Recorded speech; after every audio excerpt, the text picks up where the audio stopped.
And I call the spike protein the gangster spike protein, because that little gangster spike protein, that's the one that gets in your cell and makes you sick.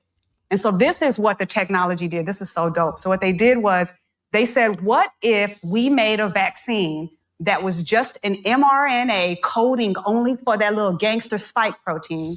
And what if we could introduce that into your body, right? And then have your body develop an immune response that then remembers and recognizes it when it actually gets the virus, right? And so the way that it works is I kind of like to think of it as your friends and your homies in your neighborhood, right?